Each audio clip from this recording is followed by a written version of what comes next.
আসসালামু আলাইকুম। সিএসটেক আইটি বাংলা টিউটোরিয়ালে সবাইকে স্বাগতম। আজকে আমরা দেখব কিভাবে আমাদের মেমোরি বা পেন ড্রাইভকে বুটেবল করতে পারি উইন্ডোজ 7 কম্পিউটার থেকে। বেশিরভাগ 10 কম্পিউটার থেকে উইন্ডোজ বুট করতে হয়, তো আমি উইন্ডোজ 7 কম্পিউটার থেকে কিভাবে বুট করতে হয় আমাদের মেমোরি পেন ড্রাইভকে উইন্ডোজ 7, 10, 11 যে কোনো একটি ভার্সন কিন্তু আপনারা বুট করতে পারেন আপনার মেমোরিতে। তো আমি 8 জিবির একটি মেমোরি নিয়েছি এবং রুপুস সফটওয়্যারটি ডাউনলোড করে নিয়েছি। রুপুস সফটওয়্যারটি কোথায় পাবেন? আপনারা যদি গুগল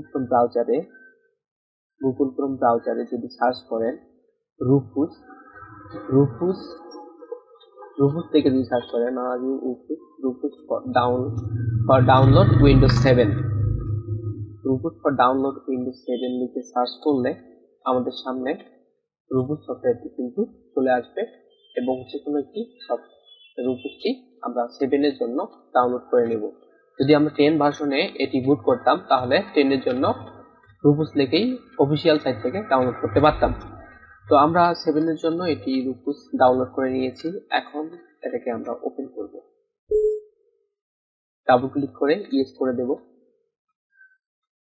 ইয়েস করে দিলেই এরকম একটি প্যানেল আমাদের সামনে শো করবে।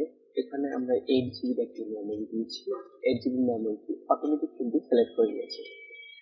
এখন এইখানে ক্রিয়েট বুটেবল ডিস্ক ইউজিং এই যে অপশনটি রয়েছে, সিডিটি রয়েছে, এখানে ক্লিক করে আমাদের যে আইএসও ফাইলটি রয়েছে, আমি যেহেতু উইন্ডোজ 7 কে সেটআপ দিব, উইন্ডোজ 7 এর যে আইএসও ফাইলটি রয়েছে, আইএসও ফাইলটি আমাদের এখানে ধরিয়ে দিতে হবে। তো আমি আইএসও ফাইলটি এখানে দিচ্ছি। এই যে আমাদের আইএসও ফাইল, আইএসও ফাইলটি সিলেক্ট করে দিয়ে ওপেনে ক্লিক করে দেব। ওকে, শেষ।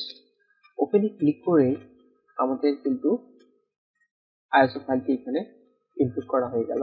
এখন partition same and type stream type, এখানে টাইপটাকে আমরা জিপিটি করে দিলাম। জিপিটি এমবিআর, আপনাদের ডিস্ক অনুযায়ী জিপিটি অথবা এমবিআর করে দিবেন। যদি যে কোনো একটি মাধ্যমেও করা যায় সেক্ষেত্রে আপনার ডিস্কটি কিন্তু ফরম্যাট করা লাগতে পারে, সেটাতে সময় বা ডিলিট করা লাগতে পারে। তো যাই হোক, আমি জিপিটি দিয়ে এখন এখানে যদি আমি লিখি উইন্ডোজ 7, উইন্ডোজ 7 লিখলাম। এখানে কাজ কিছু করা লাগবে না, স্টার্টে ক্লিক করতে। এখানে একটি ওয়ার্নিং দেখাবে যে আপনার ডিস্কের আপনার যে মেমোরিটি রয়েছে সেখানে যত ডাটা রয়েছে সবগুলো কিন্তু ফরম্যাট হয়ে যাবে। তো আমরা ওকেতে ক্লিক করলাম। এখন আমাদের কিন্তু বুটটি স্টার্ট হয়ে গেছে। ভিডিওটির সিম্পলিসিটি মেনটেন করার জন্য আমি ভিডিওটি পজ করছি এবং স্পিডটি বাড়িয়ে দিচ্ছি। দেখবেন কিভাবে বুটটি সম্পূর্ণ হয়। তো আমাদের বুটটি সম্পূর্ণ হচ্ছে। ওকে, আমাদের সেটআপটি কিন্তু রেডি হয়ে গেছে। এখানে আবার স্টার্ট অবশ্যই করবেন না, কারণ এখানে ফুল হয়ে গেছে। ওকে, আমরা এখন সিম্পলি এখানে ক্লোজ করে দেব।